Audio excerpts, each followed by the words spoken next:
Okay, the first one cause is demand pull. That means what happens? Everybody wants to buy that particular product. Don't we see that? Can anybody give me an example on that? Demand pull.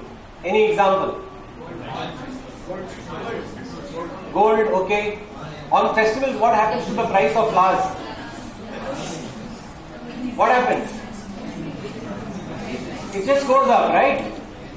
It's a demand pull because that festival is for 2 days, 3 days or whatever. What happens? The price of flowers rises exponentially. What is available at 20, they'll charge you 30, maybe so much more. And that's because of demand pull. A sudden surge in demand can cause an imbalance between demand and supply. And because when demand and supply are two different forces, the price tends to rise, whichever side. So demand pull. So when demand is high, automatically the price moves up and that can cause inflation. This is another method. Cost push. Now suppose if oil, the way it was going up, suppose it went on going up further, what will happen to other cost of goods and services? They will go up because they'll say my gas has gone up, my raw material has gone up, my transport has gone up, everything goes up. So cost has increased. If the basic raw material cost increases, what happens to the product, final product? The cost will rise. So that's another cause of inflation. That is cost push, when cost is pushing it higher. The third is wage price spiral. But what do we mean by this? Means today, you all are in the IT belt of Bangalore, right? So trust me, this particular road has got I don't know how many IT companies. And the prices on this road are not cheap. The prices on this road may be equal to the prices for foodstuff or goods and services what you get on MG road as well. Why? Because, why? Can anybody tell me?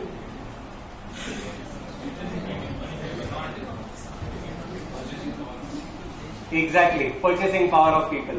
Here the people have money in their pockets, more disposable than maybe somewhere else, and they can spend that money here much more easily. A pub will do very well here. You know, a lifestyle, a cineplex will do very well here. Anything to do, a shopping mall will do very well here. A person doesn't want a discount store here, need not. Because for them time is money, the weekend is important. They got so much else to do, they just don't want to go 20 kilometers to shop. Abhi kaya, finish and go. You got what I'm trying to tell you? So what are you doing? What is actually pulling the prices up? Wage. The higher the wages, the higher the prices will also be. So wages also contribute. Fourth one. Excessive money growth. What's happening? You all have heard about QE? Quantitative easing. Does anybody know anything about QE? Does anybody know what is happening in the world? You all have any idea what is? Okay. Which is the biggest forex currency in the world which everybody banks on? The US dollar. Okay. Now you all know that what happened to US in 2008. Does anybody remember? They hit recession. Right. Okay. And then what happened after that? How did they get out of recession? Okay. They pulled out their investments, but they did something else.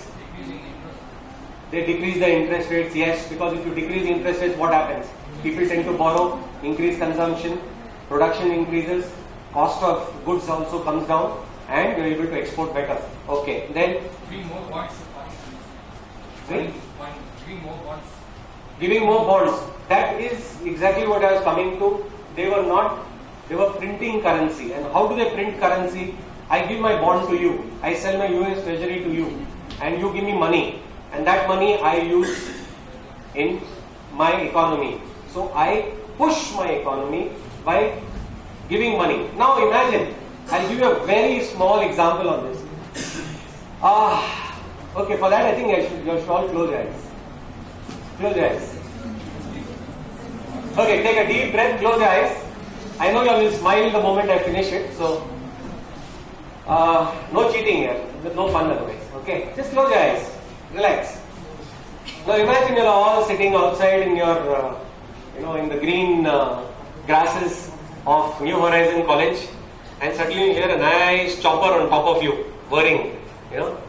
One of the big politicians has come here and he's passing by, and suddenly, as you're He's looking up at the helicopter. It opens out and it throws bundles and bundles of 500 notes down on you. Raining down. Just raining, and you're wondering what is this paper floating, and before you know it, you start, it just falls next to you, heaps and heaps of it. And you just keep on gathering it, okay? And gather how much ever you want, smile, and put it in your pocket and open your eyes.